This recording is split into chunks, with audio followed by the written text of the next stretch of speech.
Last week, we got the sad news that Kevin Conroy, renowned voice actor, most famous for voicing the hero Batman in a wide range of cartoons and video games, and even playing Bruce Wayne once in live action, passed away at the age of 66 after a battle with cancer.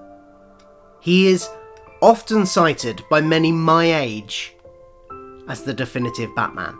After all, I was 7 when he first played the role in 1992.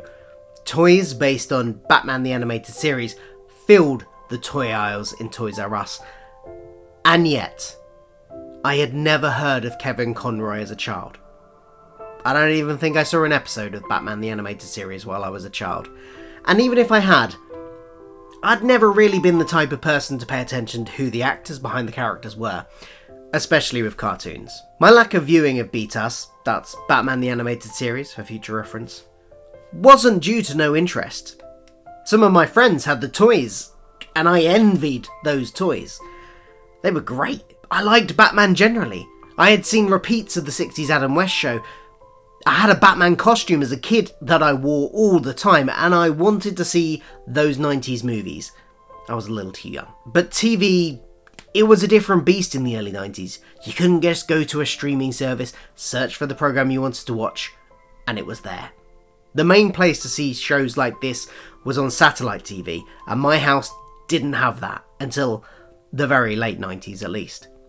I believe some episodes might have aired on ITV's children's block, but I mostly watched BBC, so I didn't come across them naturally, and other than scouring the listings magazine all year round, there wasn't really any way of finding out when in the year a particular show would be airing.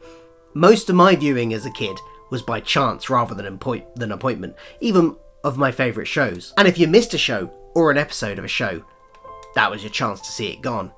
Even home media releases were scarce. So in my world of 4 TV channels and just not knowing when it was on, I kind of just never saw it. My first encounter with Kevin's Batman was actually through Batman Beyond, or as it was badly retitled in the UK, Batman of the Future. This must have aired on terrestrial TV at some point because I remember watching it in my bedroom, and we didn't have Sky in my bedroom. I didn't see every episode. Again, the old problem of needing to know when it was on and mostly missing it. But I saw enough. And friends who had been fans of Batman the Animated Series filled me in that it was set in that same universe, that it was a sequel series. This was the future of Batman the Animated Series, with the original voice actor of Batman in that series reprising his role as an older Bruce Wayne. I may have even heard Kevin's name. If I'm honest, I probably still wouldn't have remembered it at the time, but I might have heard it. The first of his shows I really watched every episode of was Justice League. By 2001, when it started, we had Sky TV, and I think it aired on Cartoon Network.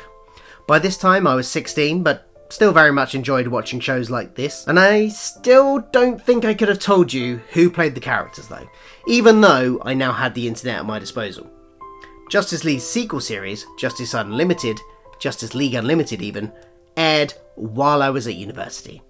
I now had broadband, and the means to get any episodes of TV I wanted to watch when I wanted to watch them. And I had another newcomer to the internet, Wikipedia. I may not have seen BTAS, but I sure as hell could read about it, and here is the point: Kevin's name I think finally stuck in my head. Then volumes 1 and 2 of the DVD sets were released in the UK, and I bought and devoured them. Sadly, volumes 3 and 4 were never released here. Oh, at least not until over a decade later as part of the combined sets, of which I have one here. But even through those little bits of Batman Beyond, the true Justice League series, and now going into those early animated episodes on DVD, I got to know Kevin's voice. So despite being the right age, he wasn't the Batman of my childhood, but he was the Batman of my late teens / early 20s. The Batman of my childhood was probably still Adam West and Michael Keaton of my older childhood, but Kevin overtook them and became my definitive Batman. Somehow, he perfectly embodied both aspects of the character in the voice he gave them. Distinctive vocal personalities for Bruce Wayne and Batman. The smooth, charming Bruce and the gravelly, commanding Batman. So good and so iconic were his portrayal that he was cast as a character outside of the continuity of this collection of animated series. Video games, like the Arkham games, animated movies like Batman the Killing Joke, and I was delighted when he finally got the chance to play Bruce Wayne in live action in the Arrowverse crossover, Crisis on Infinite Earths. You'll have to forgive him.